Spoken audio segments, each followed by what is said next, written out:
too bad. You know, like my mistake was that I hit someone with my car. Okay, don't say that. Let's talk about how to pass the Grant Thornton video interview. What's up guys, it's Mike from Job Ready English, helping you pass the interviews for world famous companies. Today we're going to be talking about Grant Thornton, one of the biggest professional services companies in the UK.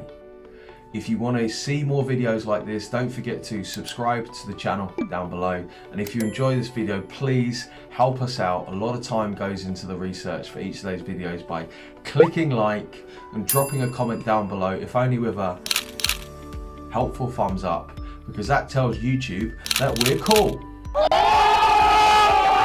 So let's start off with 3 fast facts about Grant Thornton.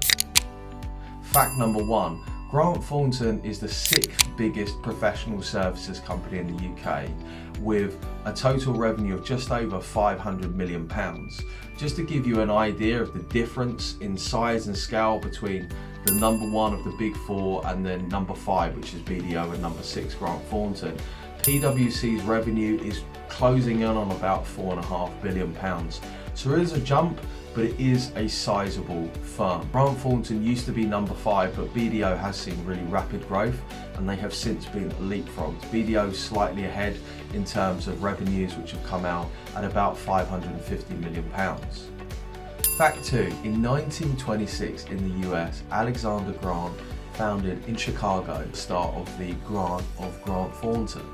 He was really committed to delivering services to small and medium-sized businesses and had previously been a senior accountant at Ernst & Young. In 1980, Alexander & Co. and Thornton Baker, along with 49 other firms, merged together to create a global professional services company.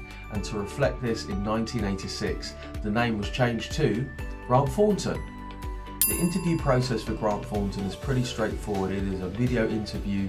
You have 20 minutes set aside for the interview, with 30 seconds to think about your answer, and a slightly longer 2 minutes and 30 seconds to answer your question. So you can expect, if you've got 20 minutes, that's 3 minutes a piece. So you can expect about six questions, possibly 5, with a little bit of fudging about on either side. Now let's cover the 9 most common interview questions that we think are very likely to come up during the interview.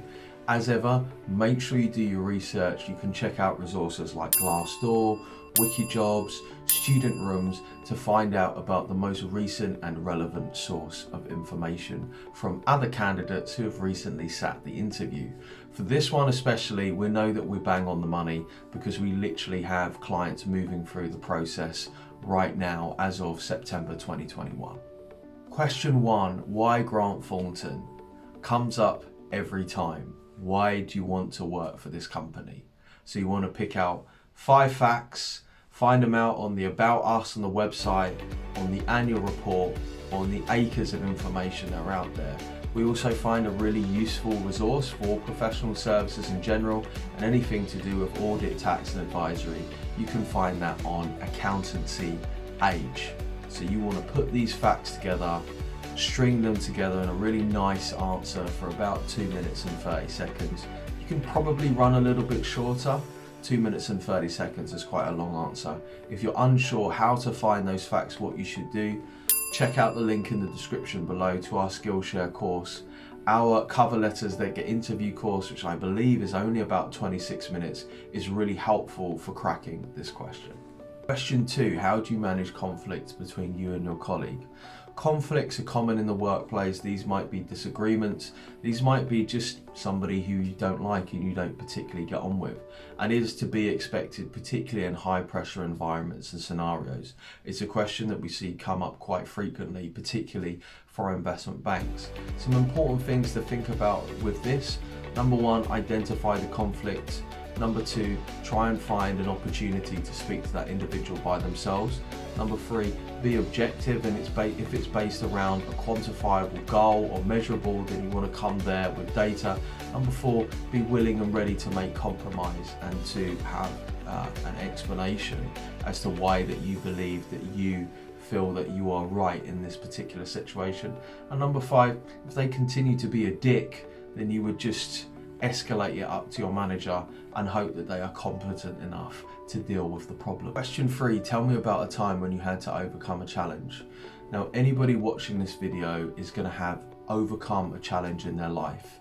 Now, ideally, we want to think about the hierarchy of answers that we can give. If possible, have it from work. If not, from a society. If not, from your studies. Preferably not a personal problem. I think we always want to think about the context in which we're giving the answer and the relevance in which the answer is being given. Sometimes I do hear people talk about personal conflicts, and I feel like it's a bit of an aside because it's a different type of problem. So when thinking about this, think about, have I had a challenging client, a challenging piece of work, a challenging deadline, something, and can I lay out the steps to what I did to make sure that happened, whether you go above and beyond in customer service, you ask for help for other people, or you just work some extra hours to make sure it gets done. Question 4, why this role? Now, it's so important when answering this question to think about answering it in 2 parts. Number 1, what are you going to do? Make sure you check out the job description.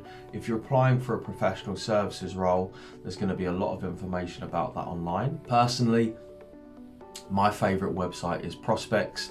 I really love the government website prospects.ac.uk, and I've also heard from many of my clients that they really enjoy looking at the job description, the skills that you're going to need, and even some case studies from people who are working in the industry.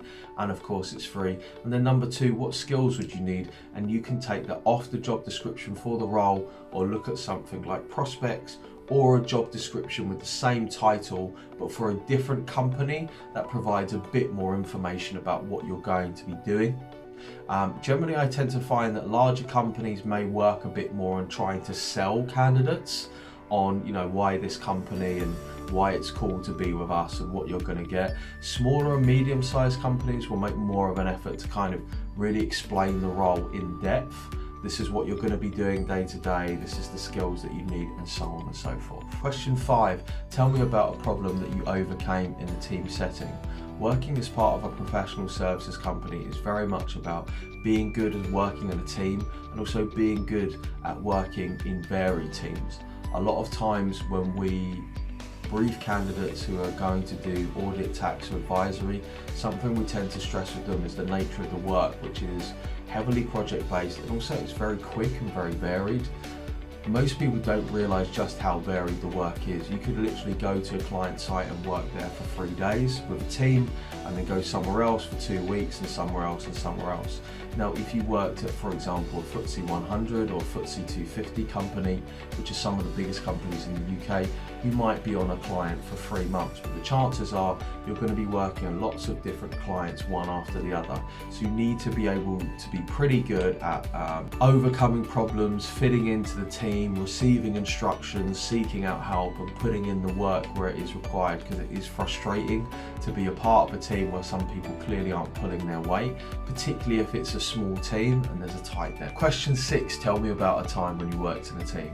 Now, this is a really common one. We've all worked as part of a team, whether that be in our work or in our extracurricular activities as part of a society or a team of individuals, or even doing project or group work for our university course. So something to think about with this again is the hierarchy of answers. We want that from work, if at all possible. Even if you're working as part of a serving team in a restaurant, if you're working in a supermarket, you're working as part of a team. The cashier can't work if the shelves aren't stocked. The shelves can't be stocked if the storeroom isn't stocked. The storeroom can't be stocked if the deliveries aren't received. We all work as part of a team. Even for those of us who believe that we operate by ourselves, we are still part of a society which is part of a team, because there are people who come and take away the rubbish. There are people who might clean our house, or clean our office where I work. We are all part of a team, and it's identifying what we do as part of that team, how we contribute to them, how we help them, and also how we achieve our goal. Question 7, tell me about yourself and why you are a good fit. So this is a slight deviation on a tell me about ourselves.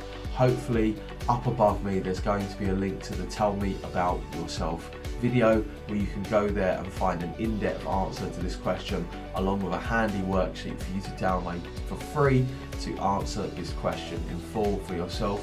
Why are you a fit? There's two different ways to think about answering this question. First of all, how do you fit into their culture and values?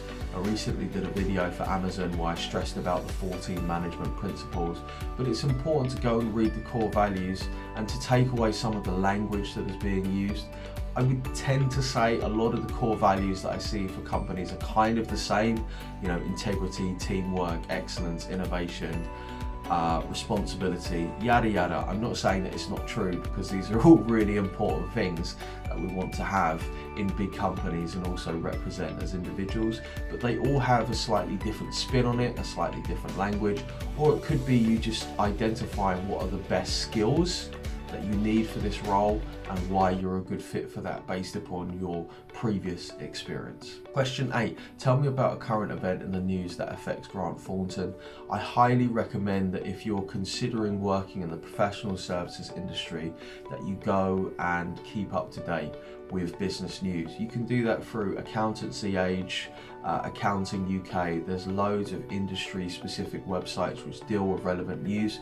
You don't need to deal with something that's particularly topical. For example, a lot of people at the minute are talking about IR35 and the changes that have happened throughout taxation and accountancy with those new regulations that are coming in, which I'm more aware of as a business owner. But something you want to think of to yourself is maybe just read an article a week, make it an easy article, maybe think about the application of technology into this space, or bigger regulatory changes which can be easily explained. And worst comes to the worst, you can always go directly to the company site and see about the news that they're talking about or the white papers they're putting out in terms of the things that they are consulting on. Question 9, tell me about a time when you made a mistake. This is often a question that I see a lot of candidates struggle with. They're like, oh, I don't really make mistakes, or I've never really had a failure. We have all had mistakes and failures, if only not quite meeting the very high expectations that we may have set ourselves. Now, important things to think about when answering this question, obviously the mistake shouldn't be too bad. You know, like my mistake was that I hit someone with my car. Okay, don't say that. But the mistake can just simply be, you know, not delivering a high enough standard of work, missing a deadline, failing an exam, just something like that. And you might say, hey Mike, that makes me look like not a good person. Well, that's fine, because what we do is then we say, well, what did I learn? What did I do to make sure that that mistake didn't happen? And hopefully at the end of that, there should be a little happy ending, say, well, I passed the exam, I met the deadline, I did this, that, and the other. And that's a great way to think about answering this question. Guys, I hope that you enjoyed this video. I wish you the best of luck with your Grant Thornton interview. Don't forget to subscribe to the channel for more past the interview videos and videos to help you succeed in getting your graduate or professional job here in the UK. Please support us by liking this video, dropping a comment down below. Let me know how I did. Just give me a happy thumbs up, or let me know about another company that you'd like us to cover in our upcoming Past the Interview videos. Bye.